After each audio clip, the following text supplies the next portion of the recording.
This is the moment that still haunts my dreams, the sound that echoes in the silent parts of my memory, the frantic, rhythmic barking of German shepherd dogs cutting through the sharp September air, punctuated by the chilling clack, clack, clack of thousands of leather-soled shoes marching toward a ravine I knew nothing about. I remember looking at my mother's face, at the forced, brittle smile she wore, trying to reassure me, her 11-year-old boy, that everything would be fine, that this was just a relocation. We were among the tens of thousands of Jewish residents of Kyiv, ordered by the Nazi occupation forces to gather at a specific point on September 29, 1941, under the false promise of being moved to a safe new area. But I saw the way the SS guards held their rifles, not casually but with a tension that was sickeningly palpable. I felt the absolute cold dread in my father's hand gripping mine, a grip so tight it was almost painful. And here is the question that has burned in my soul for the 80 years since. Was my decision to slip from my father's grasp and turn back the cowardice of a frightened child, or the desperate, unbidden survival instinct that saved my life while condemning my family? Tell me truly if you would have chosen to run. I was born in 1930, in a small, lively apartment in Podil, Kyiv's old merchant district. My name is Volodya, and life before the war was a tapestry of simple, vibrant threads. My father, Aaron, was a tailor, his hands always smelling faintly of wool and thread, his voice deep and warm when he would tell me stories of the ancient city. My mother, Rivka, was a quiet woman with eyes the color of dark honey, who taught me to read poetry and to value the small kindnesses in the world. Our Jewish community was tightly woven, our life a blend of Russian and Ukrainian culture mixed with the deep roots of our faith. We had neighbors who were Ukrainian, Russian, Polish. We shared bread and laughter. When the war in the West began, it felt distant, a horror confined to the radio broadcasts and the nervous whispers of adults. Then in June 1941, the German invasion, Operation Barbarossa, slammed into the Soviet Union. The speed of the Nazi advance was terrifying. I remember standing on our balcony and watching the frantic scramble of the Red Army's retreat, the dust and the chaos, the grim faces of the soldiers. Kyiv fell on September 19th. The occupation began with an eerie silence, which was quickly replaced by an atmosphere of suffocating menace. Posters in German and a harsh, broken Russian began to appear, plastered everywhere. They were notices, decrees, restrictions. Jews had to wear the Star of David. Our freedoms dissolved one by one like sugar in hot tea. We couldn't use the main markets. We couldn't walk on the sidewalks. We couldn't even keep pets. The world we knew shrank to the confines of our fear-filled apartment. The air was heavy with rumors, terrible, unsubstantiated whispers of mass arrests and violence in other occupied cities. My father tried to shield me, but I heard the adults talking late into the night, their voices low and frantic. Then on September 26th, the explosion happened. A series of massive detonations rocked the city center, destroying the headquarters of the German military and large parts of the main street, Khreshchatyk. The Soviets, before retreating, had mined the area, and now the Germans were enraged. Their retribution was immediate, brutal, and targeted. 2 days later, on September 28th, the posters appeared.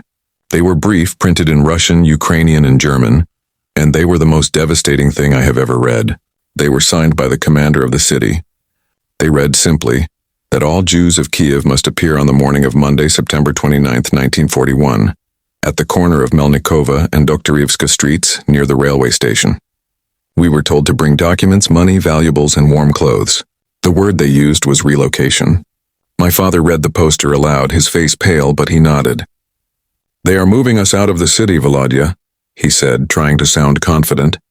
"We'll be safer away from the front lines. Don't worry."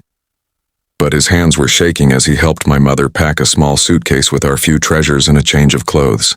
He packed his tailor's shears too, perhaps the most optimistic gesture of all, believing he would soon need to ply his trade again. That morning, September 29th, was crisp and deceptively beautiful. The sky was a clear, vivid blue. We joined the stream of people moving toward the designated assembly point. It wasn't a panicked stampede.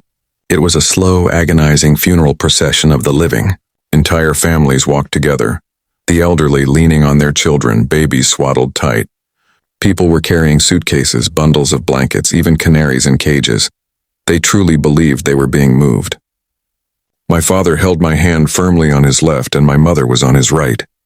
We walked for miles. The sheer number of people was staggering. Thousands, then tens of thousands. When we reached the assembly point, the atmosphere changed instantly. The crowd became a dense, suffocating mass. The street was blocked by a cordon of Ukrainian auxiliary police and SS guards. The police, some of whom had been our neighbors only weeks before, were now screaming and driving the crowd with whips and rifle butts. The pretense of an orderly relocation vanished. This was not a move. It was a roundup. We were forced into a narrow corridor, a funnel formed by barbed wire and guards leading into a former military camp, and then toward the edge of the city. As we moved, I saw things that froze my blood. Guards were ripping jewelry off women's necks. They were taking suitcases, dumping the contents, and then beating anyone who protested. The sounds of crying and shouting were swallowed by the sheer noise of the moving multitude. We walked until we reached a gate, the entrance to a long, winding road flanked by high fences. At the gate, they told us to stop. An SS officer, his face like carved granite, began barking orders. All valuables had to be handed over. Then, and this is the moment I knew, the true horror began to reveal itself. They started separating people. Men to the left, women and children to the right. My mother screamed. It was a raw, primal sound that cut through the noise. My father crushed me into his chest for a final, terrible hug, whispering into my ear, "Be strong, Volodya. Be brave. We will find you." I watched them pull my mother away, her honey eyes locked onto mine until a guard shoved her forward. Then they came for me. I was a boy, small for my age, but they grouped me with the men. I was standing next to my father, who was now weeping silently, his face contorted in a mask of impotent rage and despair. He knew. I saw the knowledge in his eyes, and it was a look of absolute final surrender. We were marched down a dirt road. It descended sharply into a deep forested ravine. This ravine, I would later learn, was Babi Yar. The guards were no longer shouting. They were moving us with an unnerving, practiced efficiency. The rhythmic thud of a heavy machine was beginning to drift over the rise of the hill, a dull, repetitive sound like a distant, terrible hammer, and with it the sporadic, sharp crack of rifle fire. As we neared the top of the ravine slope, they made us stop. They were taking groups of about 10 people at a time, moving them forward out of sight. The air was now thick with an unimaginable metallic stench. It was the smell of fear, dirt, and blood. I looked at my father, and in that instant a clarity colder than the grave washed over me. This was not relocation. This was not a labor camp. This was a place where people went to die. The sound of the machine gun was closer now, louder, more relentless. It was an industrial sound, the sound of mass production, the production of corpses. My heart hammered against my ribs, a desperate trapped bird. I watched a group of 10 men, eyes wide with terror, be pushed past us. The guard's attention was momentary, distracted by a shout further down the line. It was only a fraction of a second, but that fractional lapse was my chance. It was not a reasoned decision. It was a purely animalistic reflex. My father's hand was still holding mine, but his grip had slackened slightly as he stared into the distance. I pulled my hand free, a quick, slick movement, and dropped flat to the ground, rolling under the cover of a massive, muddy cart that had been left abandoned by the roadside. I lay there, curled in the dirt, dust in my mouth, the stench of what was to come filling my nostrils, listening. I heard my father's gasp, a sound of utter devastation, but he did not call out. Perhaps he understood. Perhaps in the chaos he knew a shout would draw attention. The moment passed. The line of men moved forward. The sound of my father's shoes shuffling in the dirt receded. Then, silence followed moments later by the terrifying, familiar rat-a-tat-tat of the machine gun. Closer, louder, more definitive than before. They were gone. My family, my home, my entire world had been swallowed by the ravine. I lay under that cart for what felt like an eternity, the sound of the massacre continuing in sickening waves. The machine guns, the screams, the terrifying silence between the shots. I was a boy buried alive beneath the sounds of death. When darkness began to fall, the killing finally slowed. The guards started to drink, their laughter harsh and drunken. I knew I couldn't stay. I crawled out from under the cart, covered in mud and grime, and began to move on my belly through the long grass and sparse trees away from the pit of death. I moved like a ghost, relying on the darkness and the immense, unimaginable scope of the atrocity to hide me. The guards were preoccupied with their work and their spoils. I spent the next 3 days in the forest outside Kyiv, a feral child, eating berries and drinking stagnant water. I was driven by a single burning instinct to survive. Eventually, I risked going back to the city. Our apartment was empty, ransacked. The Star of David sign on the door had been torn off. I couldn't stay there. I became one of the city's invisible children, a shadow in the ruins. I survived by begging, stealing, and relying on the rare, profound kindness of strangers. A Ukrainian woman, a former customer of my father's, recognized me and hid me for a week in her cellar, giving me bread and water, risking her life for a Jewish boy. I would never forget her face. But I couldn't stay. It was too dangerous for her. My life became a sequence of narrow escapes, cold nights, and perpetual hunger. The memory of Babi Yar, of my father's final silent acknowledgement of my escape, was a constant companion. It was my fuel and my curse. It was the knowledge that my life was not my own. It belonged to the 34,000 voices that could no longer speak. So that's the situation I was in. I was an orphaned boy, a survivor of a catastrophe that was, at that point, entirely unknown to the world, forced to choose between a life of perpetual, abject terror and the certainty of a hideous death. I was a child who had instinctively saved himself, while tens of thousands of souls, including my mother and father, had been methodically erased from the face of the earth. I had to continue living in the shadow of the very people who had committed this crime, knowing that any slip, any wrong look, would send me to the same fate. I had to make a choice. The instinct that drove me to slip free was a raw, selfish thing, yet it worked. But the moral question remained, and it was a heavy burden for a child.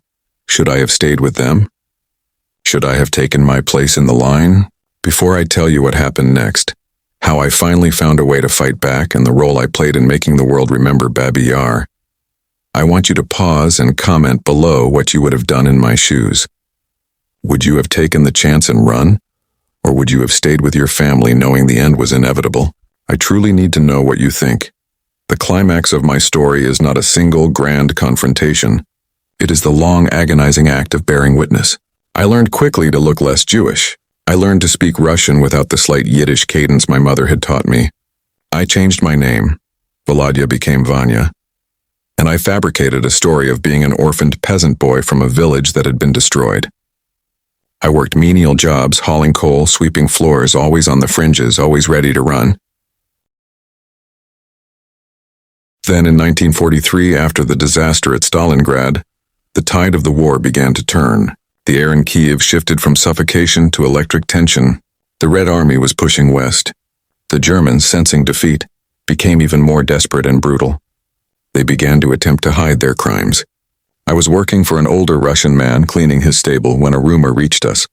A terrible, concrete rumor. The Germans were sending Jewish prisoners from concentration camps in Poland back to Babi Yar. Not to kill, but to exhume and burn the bodies of the thousands they had murdered in 1941. They were trying to erase the physical evidence. This was my moment. The survival instinct that had saved me now demanded something more. It demanded justice. I knew I couldn't fight the German army, but I could, as a ghost, help ensure the truth was not buried forever. I started risking nightly visits to the Babi Yar area. I had to see it. I had to know.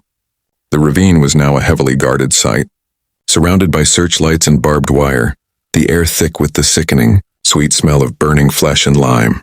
One night, hiding in the thick brush on the north side of the ravine, I saw them, a work party of skeletal prisoners forced to dig up the mass graves. They were using giant excavators, and then, horrifyingly, the prisoners were forced to stack the bodies in immense pyres, dousing them with gasoline and setting them alight.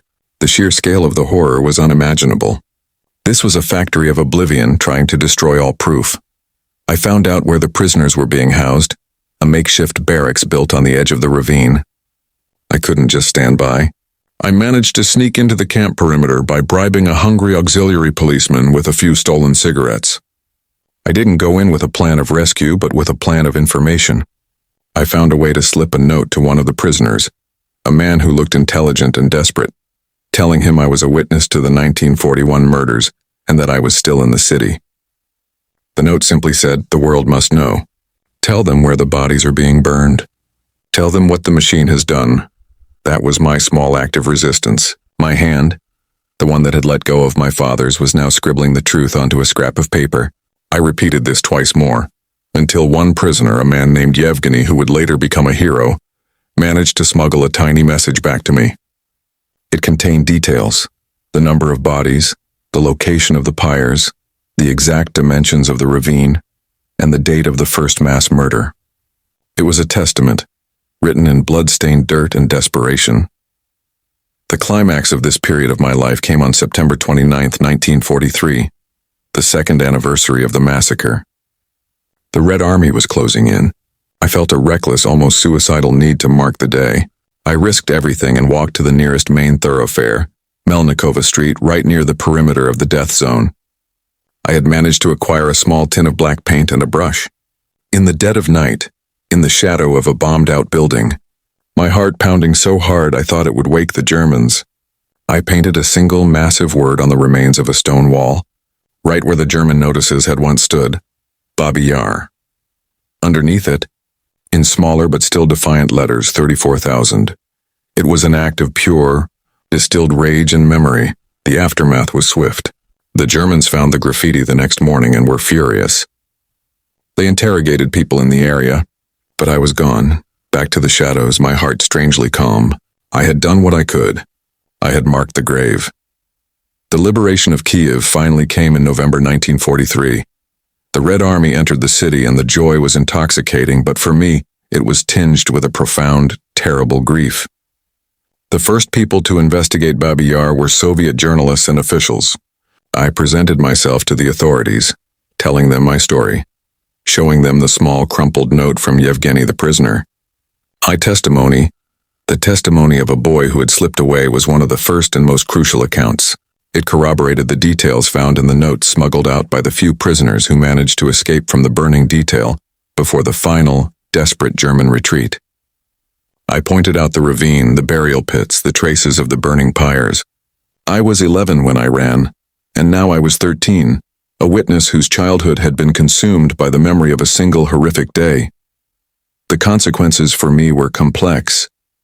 I was hailed as a witness, but I was also an orphan.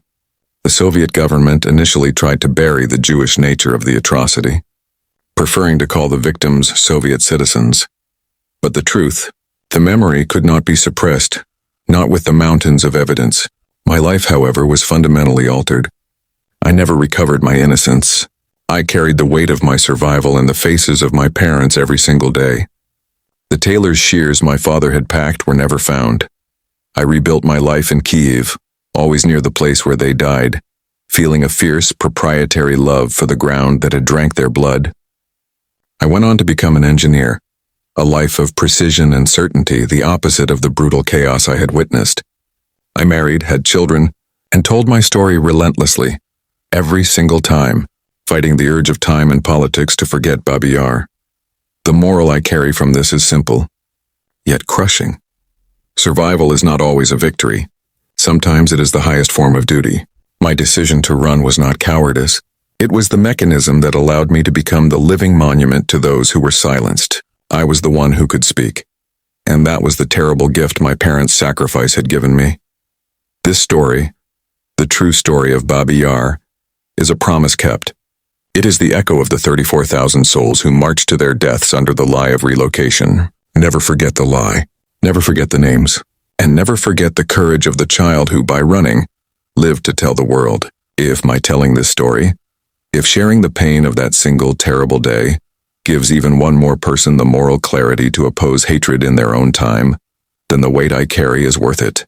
Like this video if you are on my side, if you understand that sometimes running is the hardest and most important thing you can do. Subscribe for more stories like this, because the history of human endurance and its dark cruelty must never be forgotten. And please share your final thoughts on this whole mess in the comments section.